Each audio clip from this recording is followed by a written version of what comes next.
வணக்கம் cine files, நான் உங்க பார்ன் ஃபார் சினிமா. இன்னைக்கு நம்ம பார்க்க போற படத்தோட ரிவ்யூ சூ ஃப்ரம் சோ.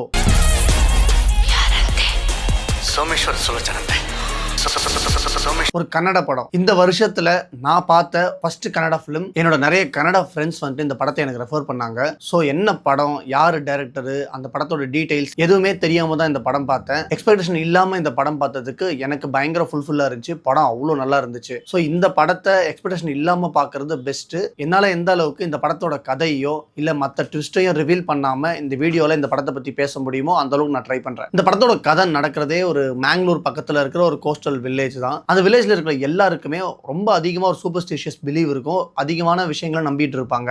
அந்த மாதிரி ஒரு வில்லேஜ்ல ஒருத்தன் அந்த சூப்பர்ஸ்டிஷியஸான ஒரு விஷயத்தை அவனுக்கு சாதகமா செல்ஃபிஷா யூஸ் பண்றான். அப்படி யூஸ் பண்றதுனால அவனுக்கு என்ன நடக்குது, அந்த வில்லேஜ்ல இருக்கிறவங்க எல்லாம் அதை எப்படி பாக்குறாங்க, அங்க இருந்து இந்த படத்தோட கதையே டோட்டலா மாறி இந்த பிரச்சனை எல்லாமே எப்படி சால்வ் ஆகுது. நார்மலாவே ஹாலிவுட்ல இருந்து கோலிவுட்ல இருந்து எந்த ஒரு படமா இருந்தாலும் ஹாரர் ஃபிலிம்னாலே யாருன்னா ஒருத்தர் செத்து போயிருப்பாங்க, இல்ல எங்கேயாச்சும் ஒரு இடத்துக்கு போவாங்க, ஏதாவது ஒரு பேய் வரும், அவங்கள ரிவெஞ்ச் எடுக்கும், பழி வாங்கும். இதுதான் கதையா இருக்கும். ஆனா இந்த படம் ஹாரர் ஃபிலிம் தான். ஆனா அந்த ஹாரரை எந்த அளவுக்கு காமெடியா சொல்ல முடியும், அந்த ஹாரர்ல இருக்கிற விஷயங்க அது எல்லாத்தையுமே செம டிஃபரெண்டா சூப்பரா சொல்லியிருந்தாங்க. இந்த படத்துல சப்ளாட்டா ஒரு கதை வரும். அந்த கதையில கொடுத்திருந்த எமோஷனல் டெப்த் ரொம்ப நல்லா இருந்துச்சு. அது எல்லாருக்குமே ரொம்ப ஈஸியா கனெக்ட் ஆகுற மாதிரி ஒரு கதை. இந்த படத்தோட ஒரு பெரிய ஸ்ட்ரென்த்தே வந்துட்டு இந்த படத்துல வர எல்லா விஷயங்களுமே ரொம்ப ஹார்டா ட்ரை பண்ணாம ரொம்ப நேச்சுரலா எல்லாமே காமெடியா ஹேண்டில் பண்ணது வந்துட்டு ரொம்ப சூப்பரா இருந்துச்சு. பர்ஃபார்மன்ஸ் வைஸா இந்த படத்துல ஸ்பெஷலா ரவி அண்ணான்னு ஒரு கேரக்டர் பண்ணியிருந்த ஷனில் கௌதம்ன்றவர் வந்துட்டு சூப்பர் ஆக்ட் பண்ணியிருந்தாரு. இந்த படத்துல வந்து மற்ற கேரக்டர்ஸும் எல்லாருமே ஒரு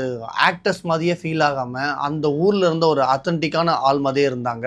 அவங்களோட பர்ஃபார்மன்ஸுமே இந்த படத்துல ரொம்ப நல்லா இருந்துச்சு. இந்த படத்தோட டைரக்டரே வந்துட்டு இந்த படத்துல ஆக்ட் பண்ணியிருப்பாரு. அவரும் ஒரு ஒன் ஆஃப் த லீடு அசோகான்ற கேரக்டர் பண்ணியிருப்பாரு. அவரோட ஆக்டிங்குமே நல்லா இருந்துச்சு. டைரக்ஷனுமே ரொம்ப சூப்பரா இருந்துச்சு. இந்த படத்தோட ஹாரர் ஸ்டோரியை வந்துட்டு காமெடியோட பிளெண்ட் பண்ணி அதுக்கான ஒரு ஸ்டோரியை கிரியேட் பண்ணி படத்துல வந்த எல்லா டைலாக்ஸ்லயுமே வந்துட்டு காமெடி பண்ணணும்னு காமெடி பண்ணாம ஒரு ஃப்ளோவா, அதாவது நார்மலா போற ஒரு சீன்லயும் சரி, அதுல அவங்க யூஸ் பண்ணியிருந்த டைலாக்ஸ், அதுல அவங்க பண்ணியிருந்த காமெடி எல்லாமே ரொம்ப நல்லா இருந்துச்சு. மியூசிக், சினிமாட்டோகிராஃபி, எடிட்டிங், இது எல்லாமே இந்த படத்துக்கு ஒரு பெரிய பிளஸ்.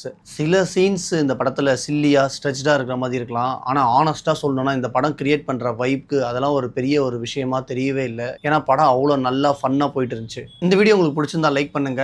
கனடா ஃப்ரெண்ட்ஸ் இல்ல இந்த மாதிரி டைப் ஆஃப் ஃபிலிம்ஸை லவ் பண்றவங்க ஃப்ரெண்ட்ஸ் எல்லாருக்குமே இந்த வீடியோவை ஷேர் பண்ணுங்க. ஃபிலிம் ரிவ்யூ மட்டும் இல்லாமல் சினிமா டிஸ்கஷன்ஸ், மூவி ரெக்கமெண்டேஷன்ஸ் எல்லாம் சேனலில் வீடியோஸாக பண்ணிட்டு இருக்கோம். அதெல்லாம் மிஸ் பண்ணாம பார்க்கணும்னா சேனலை சப்ஸ்கிரைப் பண்ணிக்கோங்க. Until then, signing off from the films like So From So.